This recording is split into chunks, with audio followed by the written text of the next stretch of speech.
Assalamualaikum warahmatullahi wabarakatuh. Bismillah, alhamdulillah. Alhamdulillahilladzi an'amana alaina binikmatil iman wal islam. Asyhadu an la ilaha illallah wahdahu la syarikalah. Wa asyhadu anna Muhammadan abduhu wa rasuluhu la nabiyya ba'dah. Allahumma salli wa sallim wa barik ala sayyidina Muhammad wa ala alihi wa ashabihi ajma'in. Pemirsa Cahaya Ramadan, Kantor Kementerian Agama Kabupaten Kulon Progo yang dirahmati Allah, pada kesempatan kali ini izinkan saya memberikan materi tentang tingkatan hati menurut Allah Subhanahu wa ta'ala. Namun sebelumnya marilah kita panjatkan puji syukur kehadirat Allah yang mana pada Ramadan tahun ini, pada kesempatan kali ini kita masih diberi keimanan, keislaman, diberi sehat badan jasmani dan rohani, sehingga masih bisa dengan istiqomah beribadah kepada Allah Subhanahu wa ta'ala. Salawat beserta salam tetap tercurahkan kepada junjungan kita Nabi Agung Muhammad sallallahu alaihi wasallam, yang mana kita nantikan syafaatnya minad dunya ila yaumil qiyamah. Allahumma amin. Pemirsa Cahaya Ramadan, Kantor Kementerian Agama Kabupaten Kulon Progo yang dirahmati Allah, pada tema tingkatan hati menurut Allah Subhanahu wa ta'ala terbagi menjadi 3 bagian.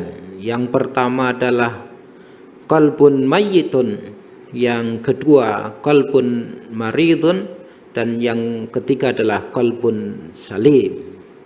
Akan tetapi sebelum kita jelaskan satu persatu tentang qalbun yang terbagi 3 itu, tentang hati, tentunya kita banyak ungkapan. Kalau kita ingin atau mengetahui dalamnya laut, kita masih bisa mengukurnya, tapi kedalaman hati bagaimana kita bisa mengukurnya, karena hati bersifat abstrak.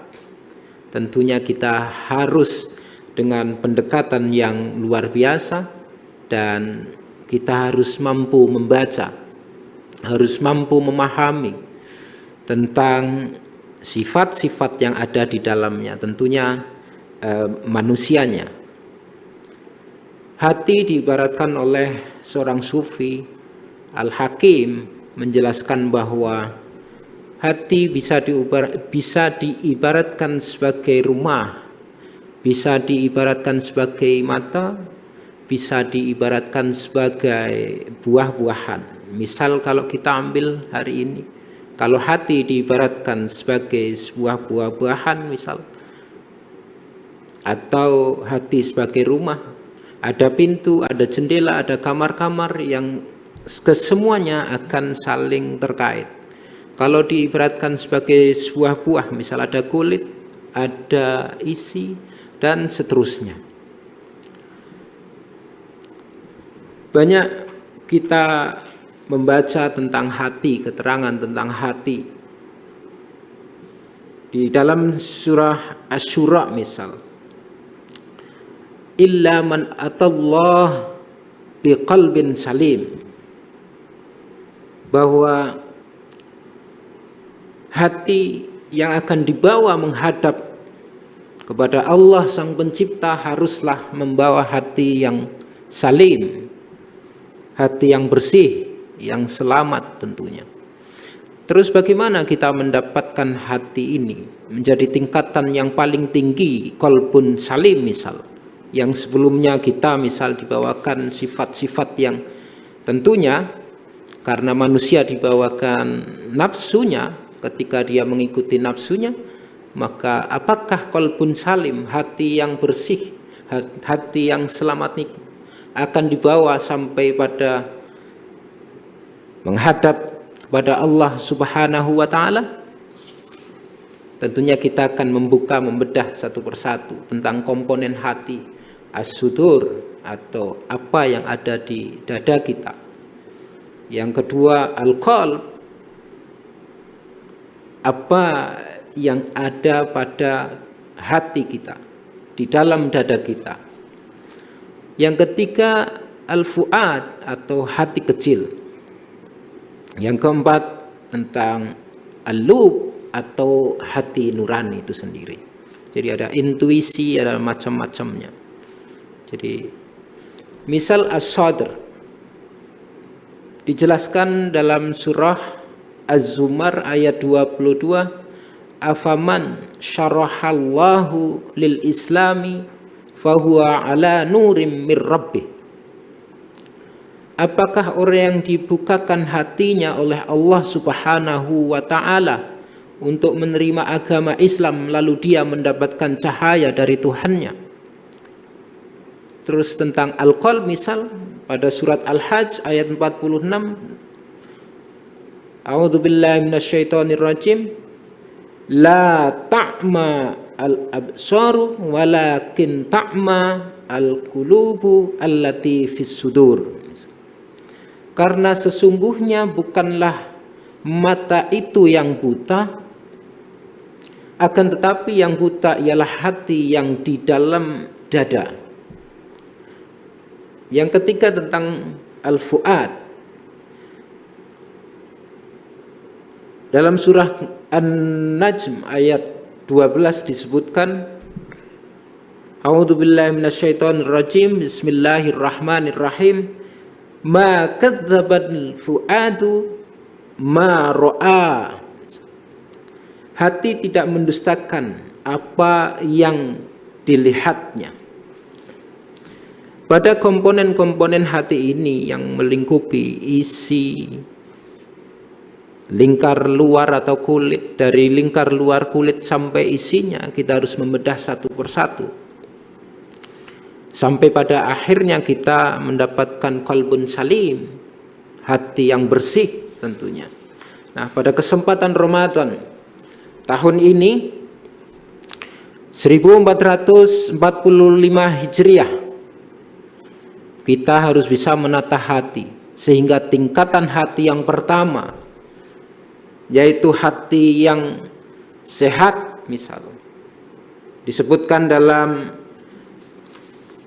surah An-Nisa ayat 58, a'udzubillahi minasyaitonirrajim, bismillahirrahmanirrahim, innallaha ya'murukum an tu'addul amanati ila ahliha wa idza hakamtum bainan nasi an tahkumu bil adl innallaha ni'ma ya'idzukum bih innallaha kana sami'an basira.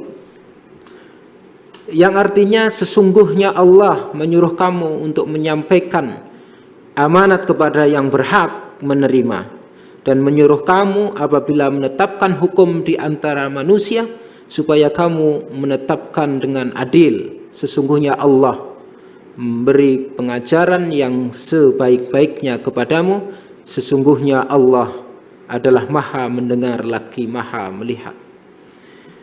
Pada hati yang sehat tentunya pada bulan Ramadan ini kita selalu memupuk, selalu menumbuhkan hati-hati yang sehat. Misal membuang sifat-sifat iri, dengki, hasud, karena hal itu juga bisa merusak ibadah puasa Ramadan. Maka untuk menumbuhkan itu dimulai dari diri kita untuk bisa menumbuhkan hati yang sehat. Sebagaimana dalam surah An-Nisa ayat 58. Karena ketika kita pada bulan-bulan biasa, selain bulan Ramadan kita bisa menahan hal-hal demikian, apakah pasca Ramadan kita bisa menumbuhkan hati-hati yang sehat, tenggang rasa, kebersamaan, saling tolong menolong, memahami satu dengan yang lainnya, sehingga hati kita merasa tentram, tenang, merasa bersaudara bersama dengan yang lain tanpa ada unsur keterpaksaan atau ada hal-hal yang mengikutinya. Nah, Ramadan tahun ini mudah-mudahan pemirsa semua selalu diliputi dengan hati yang sehat, hati yang baik. Yang kedua tentang hati yang mati atau hati yang rusak, bahwa pada kondisi hati yang mati, misal qalbun mayyitun, qalbun maridun, kita tertutup untuk bisa menerima hidayah, bisa menerima kebaikan-kebaikan, bisa menerima segala bentuk cobaan misal yang menimpa kita. Jauh dari sifat-sifat munafik, di mana di depan kita mengatakan iya tapi di belakang kita akan mengatakan hal-hal di luar itu dengan mengatakan tidak sepakat misal atau menjelek-jelekkan misalnya. Bagaimana kita bisa menjaga itu di bulan Ramadan? Yang tentunya ketika kita akan melakukan hal-hal yang merusak ibadah Ramadan lewat hati kita misal, karena bukan saja merusak hati tapi pikiran kita juga akan rusak.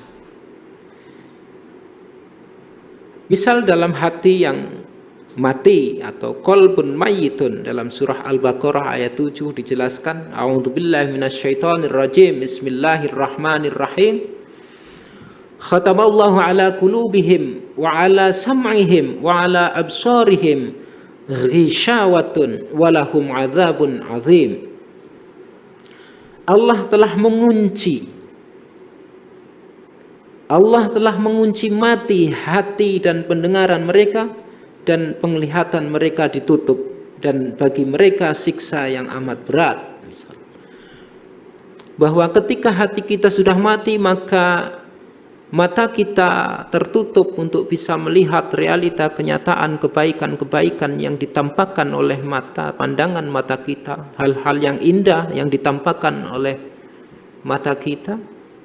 Tidak bisa dengan leluasa hati kita menerima karena hati kita mati, tertutup. Mungkin pendengaran kita pada bulan-bulan Ramadan di surau-surau, di langgar-langgar, di musola, di masjid dibacakan surah Al-Quran, dibacakan ayat-ayat suci Al-Quran misal.